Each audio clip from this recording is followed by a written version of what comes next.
you're either in a conscious process of waking up, or you're interested in the topic of awakening and consciousness and the psychology that's associated with it, but you're not actively in the process of waking up.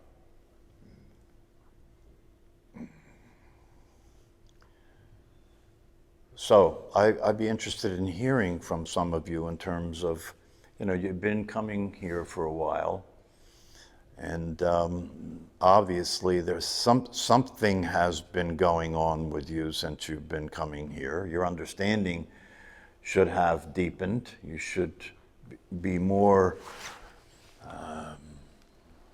clear. You should have more clarity about what we're doing here and what these teachings are all about.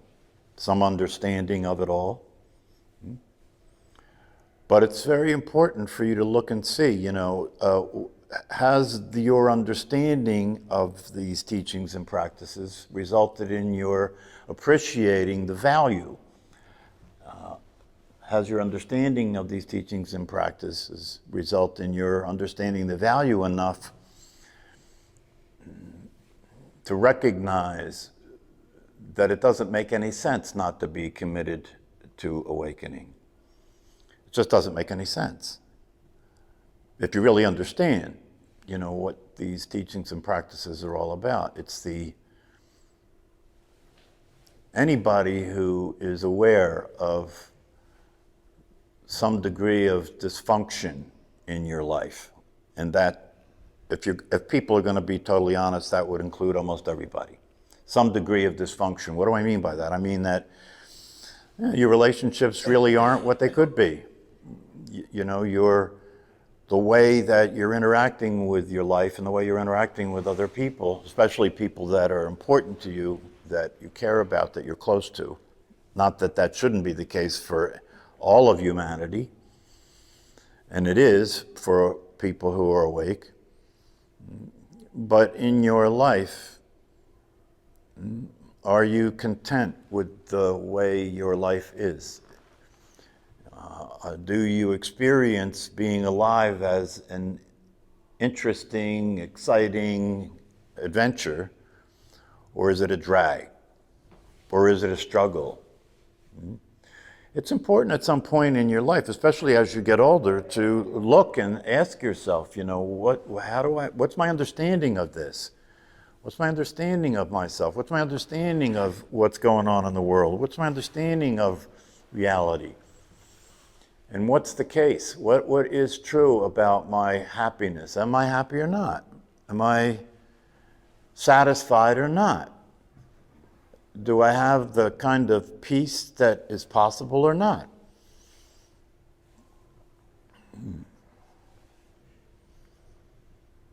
And if not, then these teachings and practices should have a particular significance, because they're basically saying that the condition that you find yourself in is not an accident. It's the inevitable condition. It's how human beings turn out. When you get conditioned, which is inevitable, that's how you turned out. That's how human beings turn out. And then the question is, after that turning out occurs, right, do you just keep trying to play that song and do that dance for the rest of your life? Or at some point, do you take a look and see, what's going on here? What do I believe? How is my life? And if you honestly look at that and you recognize that you do experience anxiety, or you do experience depression, or you do feel confused, or you do feel lost, or you do feel like you're on a treadmill because it's just the same patterns repeating over and over again. If you stop and you look and you see that, then the question is, how do you relate to what you see? First of all, most people don't stop and look. Most people are in the momentum of life. They're in the momentum of life. They're just There's not much reflection, there's not much consideration about what's possible. It's kind of like you're just going through the motions. You get up, you go to work, and if you're lost in thought, if you live in the world of thinking, then your world is like the other human beings' world that we share this planet with. That if you're lost in thought, if you're living in the conceptual reality, if you're living in the world of thought, then that means you're being a person, you're being a personality, because thought generates that. Thoughts generate that you're a person. It doesn't have to tell you that, right? That's been conditioned so thoroughly, it doesn't have to, nobody has to tell you your name anymore. Nobody has to tell you that you're a physical body anymore. Nobody has to tell you that you're the character that you've been being in the world. Nobody has to tell you that anymore. You're in character. You are in character, and you're living as that character, and you're thinking as that character. And your life is a story that is an expression of what it's like to live life as that character. Part of living life as that character involves the fact that you're separate from everybody else on the planet. And you, as a separate being, as a separate entity in a physical body, you're trying to be happy. You're trying to be satisfied. You're trying to be successful. You're trying to have your life work. And for most people, that's about it. That's all there is just to keep focused on making the money, keep focused on being in control. And because you're separate from everybody else, when conflict occurs, which is inevitable, if you're separate from another person, conflict is inevitable because you're two different people. And you're going to think differently, and you're going to feel differently. And that's going to come into conflict with one another when it's not the same, and it's not the same most of the time. And when that happens, the system that you are, which is a survival system, when you're nothing other than the character that you got conditioned to be, your system is a survival system. Right? It's a system that is designed for you to survive as a physical body, and it's designed for you to survive as a psychological being, a psychological entity, this one that doesn't want to die, the one that doesn't want to die, the one that wants to be in control, the one that is trying to get the right circumstances in order to have life be what they want it to be. Find the right person, live in the right house, have the right job, have the right car, have the right amount of money, have the right appearance. So that's all of the work. That's all the work the personality does to try and be happy and satisfied and so on. And it fails. That's the thing, that if you are paying attention, or if you really look, what you'll see is you're playing a failing hand. You're living a life in a way that cannot succeed, cannot win. Why? Well, the answer to why that is the case is pretty simple to see if you look, right? Because it's you against the world. You don't have control over the rest of the world, so already you've got a problem, right? Because things keep happening the way they do, not the way you want them to. Right? And then even worse than that, you don't have control over your own mind. You don't have control over the thinking process. You don't have control over the emotional reality.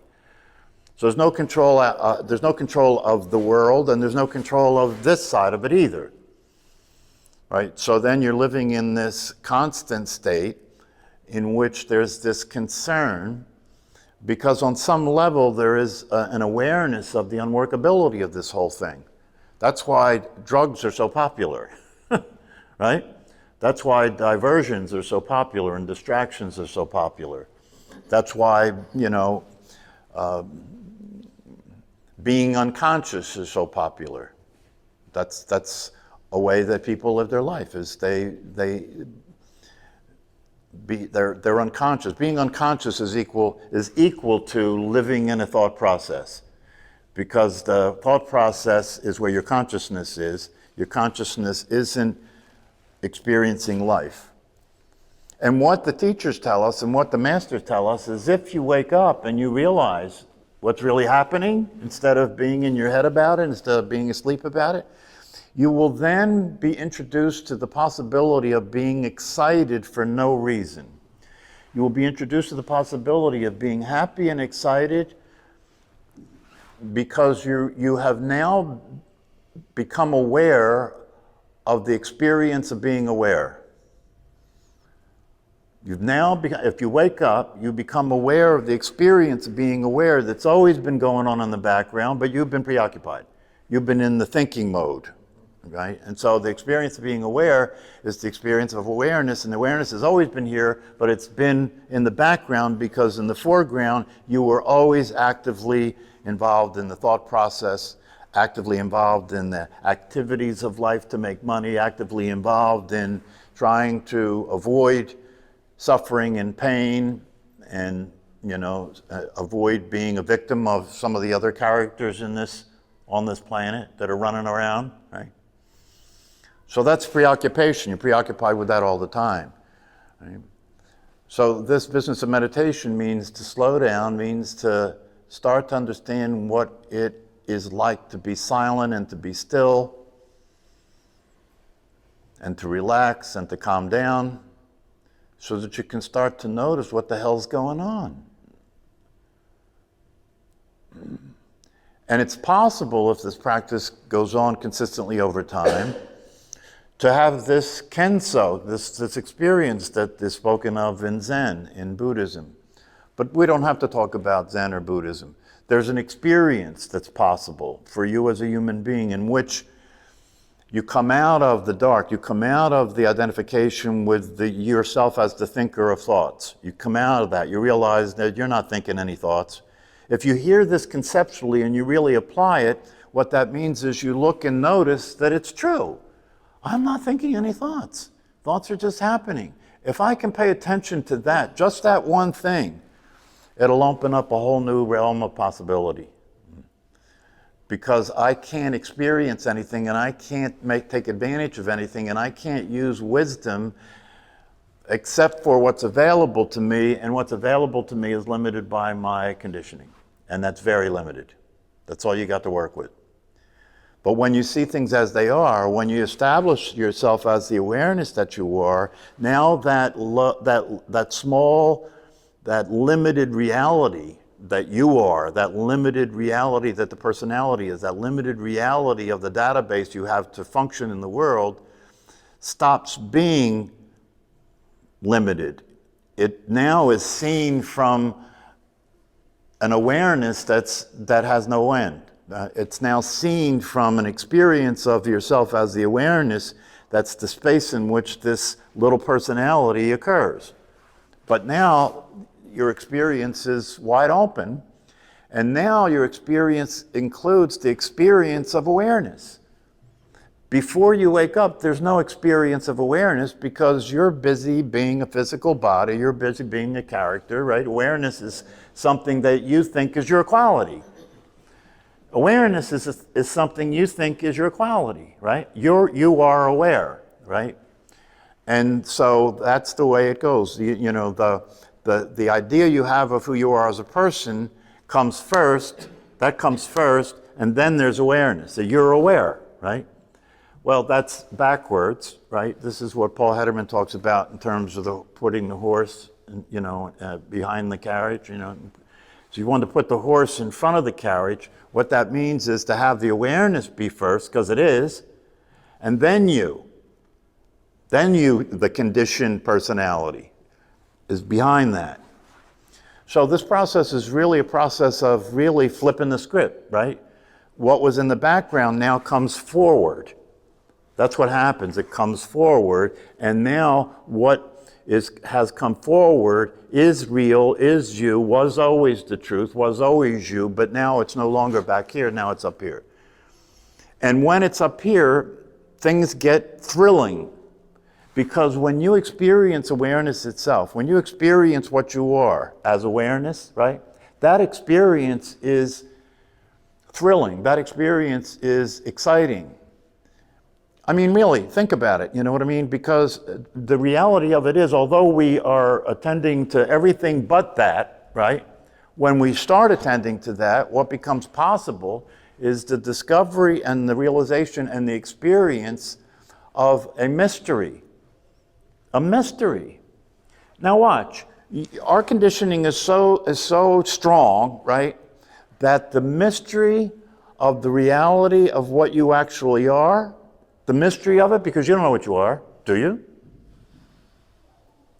No. And although you don't know what you are, it's there. It's there. There is something here. Something has shown up in your body. Something has shown up that gives you access, that gives you the availability to experience reality. And the experience of that awareness, when it's recognized and when it's made contact with, right, is the most exciting and exhilarating experience that's possible. It's so exciting and exhilarating and so fulfilling that it's an unbearable experience. The bliss of awareness, the bliss of experiencing the truth, of experiencing your true nature, experiencing what you actually are. The bliss of being that, experiencing that.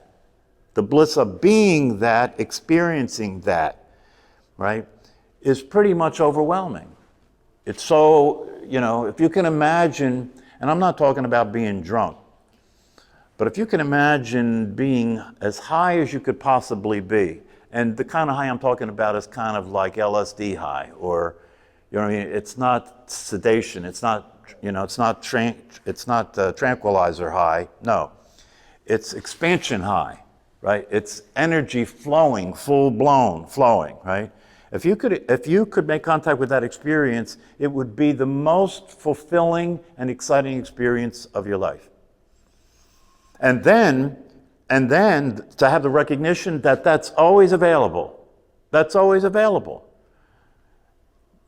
Over time, it becomes a matter of when you sit in meditation, right?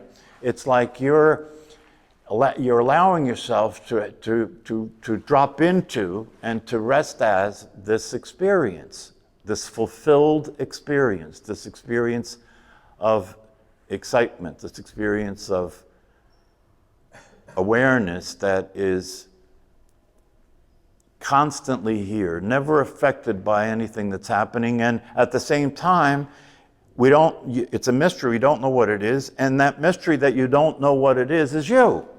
That's even more interesting. So that's all the kind of thing that can become available through these practices and these teachings. But the problem is you've been conditioned to stay in your pattern. You've been conditioned to keep doing what you are familiar with. That's why people will return to situations that cause them great suffering, because at least they're familiar.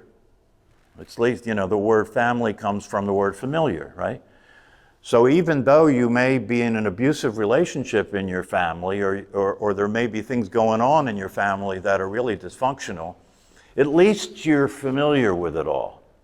So it's, for that reason, it's okay with you because you, see, another way of saying the same thing is if you're in a situation it's unworkable and there is abuse or there is suffering going on because of dysfunction, right?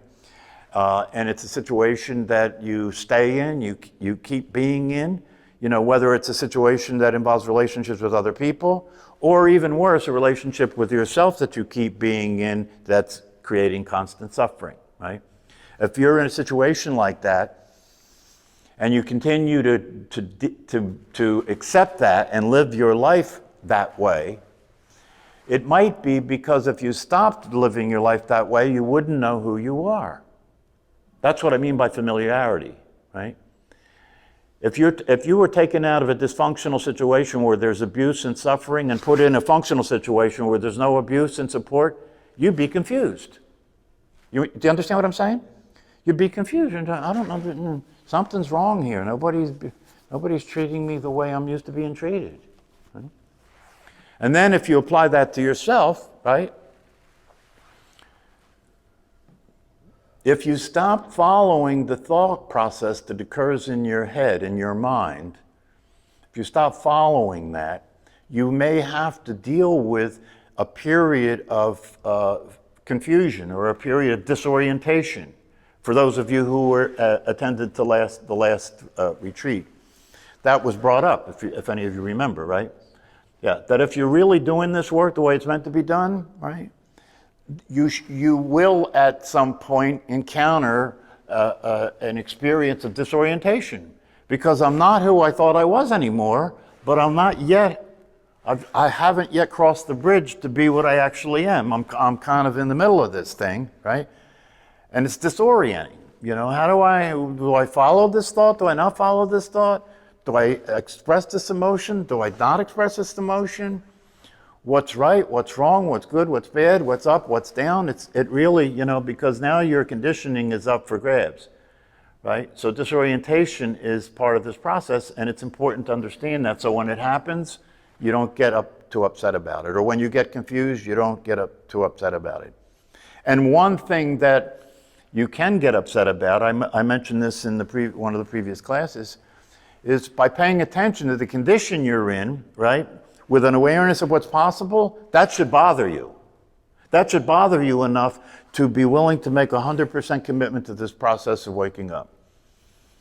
And if it does bother you enough, if you can use that to create a crisis, that may be very important in terms of what needs to happen to set things up in a way where you're going to wake up. Because this waking up is not something that, as far as I can tell, as far as I've heard people speak of, it's not something that you can, there's no clear, definite path to it, right?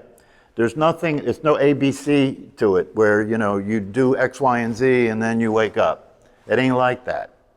There is a process going on that's beyond our understanding. This is why the grace of God is talked about in this process, right? There's a process going on that's beyond our understanding. And although we can try and second guess what happens, what the elements are to come together when this awakening occurs, there doesn't seem to be any real path, clear path to it. People wake up that have never heard about these teachings and practices. Other people wake up when they're in a very desperate condition, like Eckhart Tolle or Ramana Maharshi, when they're under tremendous pressure or stress or tremendous crisis and upset where they feel cornered and desperate and at the end of the rope. People wake up in that way. So there's no way of knowing exactly what it would take, and all of us are completely individual when it comes to the process as well. So all you can really do, right, is use whatever means you can come up with that would seem to set things up, you know, would seem to kind of set it up that this awakening can occur. And it's interesting when you get into the details of how you can set it up. One of the things that we talk about in practicing meditation, right? Meditation is obviously, if there's anything that you could say is associated with awakening, it's meditation, right? But even that is not something that necessarily guarantees it. Depends a lot on a lot of factors, right?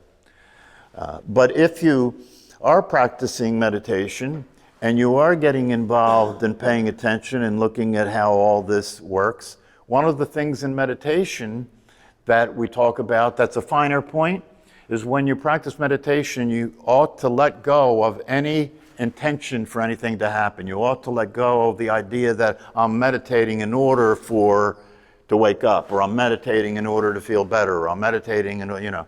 The actual practice of meditation, when it's being done the correct way, you let go of any intention. You're just practicing the technique, period. That's it. Right? No intent, not trying to make anything happen, you know, not trying to wake up, not trying to do anything. In a paradoxical way, as it turns out, that it may well be one of the qualities that's necessary for the awakening to happen is that you're not trying to make it happen. That's an interesting, right? That it happens more readily when you're not trying to make it happen. Now, why would that be the case, right? Well, it might be the case because The truth be told, especially in the non-dual teachings, in the Advaita teachings, one of the most important parts of the teachings is the recognition and the understanding that you are there now. You are already there, right? This is very, very important. And it's so important that I would suggest to you that a way that might facilitate this experience, this kensho to happen, right, is to relate to it like it's already the case. So you're not trying to make it happen. You're trying to stop what's in the way. Do you follow me? That's a different approach to it, right? Because by now I think you should understand and be clear about the fact that the harder you try, the less possible it is, right? When it comes to this, right? And part of the reason for that is because the harder you try, you are engaged in using your energy to do something that's unnecessary, right? It's unnecessary to try and become what you already are. So maybe a way to approach this is to be clear that you're there now. You've always been there. You can't be anywhere else. Now, and then the question becomes, okay, what's occurring for you that has you not be able to recognize that? What are you paying attention to that's having you not be able to recognize that? What are you identifying yourself as that's in the way of that, right? And you must be identifying yourself as the character that you have been being in the world. You must be identifying yourself as the thinker of your thoughts. That'll guarantee that you never recognize the awareness that's always here. So that may be a more real, and that may be why meditation is powerful when it comes to this, right? Because what are you doing when you're practicing meditation? You are literally moving your attention out of the reality that you've lived your life in, the thinking reality, the thinking process, the conceptual world. You're literally moving your attention out of that reality over to the reality of awareness. And of course, it doesn't stay there very long because the conditioning will produce a thought that will pull it right back. So at the very best, you're just touching it when you practice meditation, right? But if you stay with it and you keep practicing meditation and over time you're calming the mind, and over time your ability to sustain your attention here regardless of the thoughts that play starts to make the possibility of experiencing more of what it's like to be you to happen when you're meditating. And that may begin to transfer into your experience of yourself in your life when you're not meditating. Because the process that is spoken of here is one in which, for example, I was reading the book that Angelo mentioned was a very important book for him, The Three Pillars of Zen. It's an old book, right? In which there's descriptions in that book of people who experienced awakening. And they're very different people, right? And it happened very different ways, right? But the thing about it is in this description, right? And in this book, it becomes possible for you to get a sense that this possibility is not as remote as one would think it is. And it's available to everybody without anybody being excluded. If you're human, it's possible for you to wake up. So, the question is, are you going to practice this practice with the consistency necessary? Are you going to get to a point where you start to experience meditation in your everyday life? Because one of the higher forms of practicing meditation in Zen is called shikantaza, right? It's the natural form of meditation. Angelo speaks about this, right? And what it is practicing meditation by no longer needing to maintain a concentrated focus on your attention to be able to keep it on the breath, right? It's practicing meditation where it's no longer necessary to keep that high level of concentration on attention to be able to keep it where you want it, right? And now you now can get to a more natural state, a more natural way of meditating, which is to let your attention go wherever. You're not trying to control anything now. Let your attention go wherever it wants to go, but you're aware of it. That's the difference, right? And if that's the case, you're meditating all the time. If you're aware of your attention, you're meditating all the time. One of the students asked the Zen master at one point if the Zen master could list for him the most important facts, the most important areas to focus on, to study, for self-realization. And the master wrote down one word and gave it to him, and when he looked, it was the word attention. And he said, that's it? That's all you have to offer? And so he took the paper back and he wrote another word and gave it back to him, and the student looked at it and it said, attention, attention. And he said, that's the same thing you just wrote, is that all you have to offer? And the master took it back and wrote down again, and he gave it back to him, and now it said attention, attention, attention. Right? So that's pointing to the fact that attention is the ball game. It's the ball game. If you could pay attention in such a way where you were consistently aware of everything that was going on in the thought process, everything that was going on emotionally, everything that was going on in your physical body, right? And everything that's going on around you in the world, right? That's mastery. That's mastery. Because if you're maintaining attention that way, right, it means that you're present to your life. Not like you're identified with it, not like you're being a thinker of thoughts. No, you're paying attention in such a way where you're watching the whole thing. You can see the whole thing all the time, right? You are aware of what's happening all the time. And this awareness of what's happening allows you to refine your consciousness further, right? Because by being aware all the time, when you see crazy shit come up, right? You have no interest in it, right? You just let it go. You just move on. It doesn't attract your attention anymore, right? So attention is the tool. It's the tool.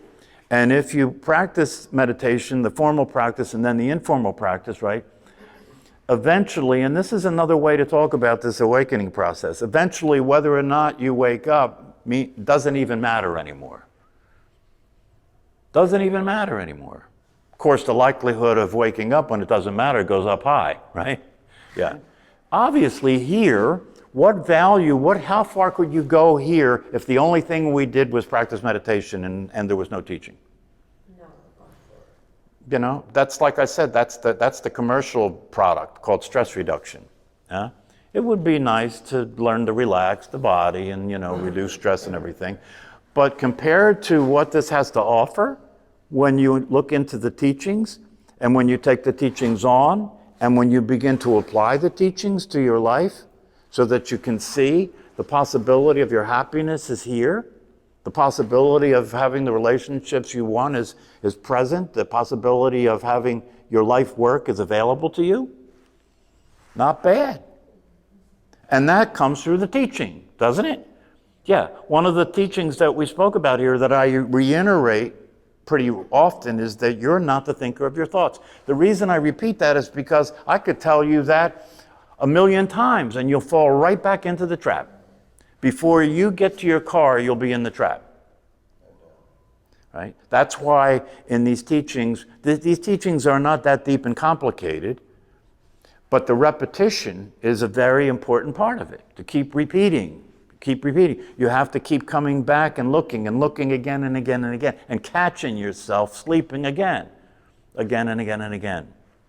That's what it's going to take. You've got to have the same consistency that was used to condition you, to uncondition you and recondition you. What was that consistency? Would you remember when you were in elementary school? Every single day the teacher would have you go through the same stuff every single day. A, B, C, D, E, F, G. You can't forget it. Right? Every day, the routine, right? And what was going on was not just learning how to read and write. No, what was going on was learning how to be a person.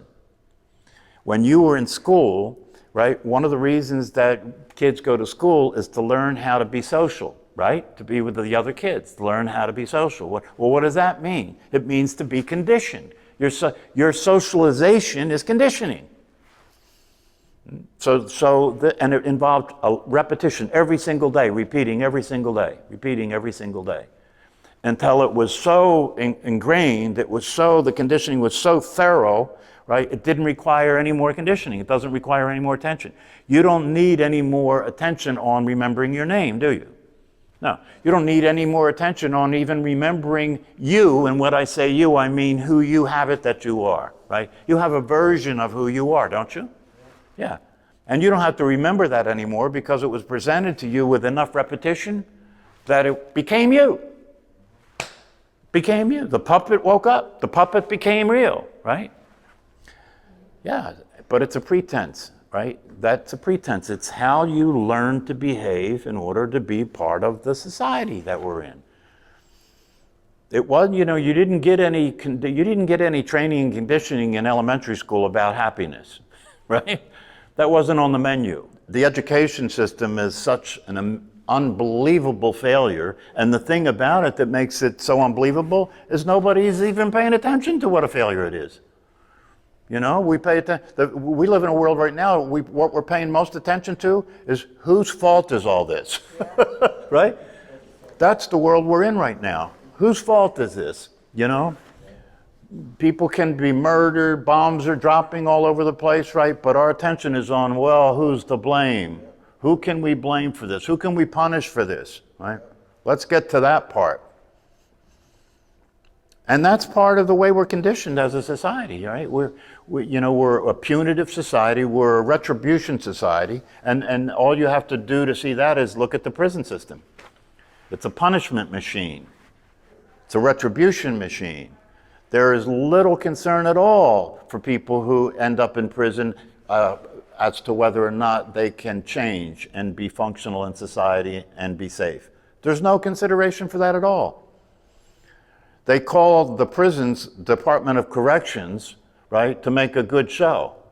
But if you go into those prisons and look at what's going on, there ain't no correcting going on there. There's a lot of punishment going on there. There's a lot of abuse going on there. A lot of the people that get hired to be prison guards are ex-military people. And this gives them another opportunity to attack the enemy. That's the way it works in the prisons. I've been there and I've seen it firsthand. And if you buck that system, the system will attack you. So that's what we got to deal with, right? So that makes these teachings and practices even more important. Can you imagine being in that prison, in that system, and hearing about this? Can you imagine that? To being in the prison and being in that system and hearing about this and realize that even though physically you're in a prison, even though physically you have no control over your life, you can be happier than most people walking around free on the street. And I've seen it actually happen. I've seen guys in prison that were happier than most other people in their lives that were outside. So that proves the possibility.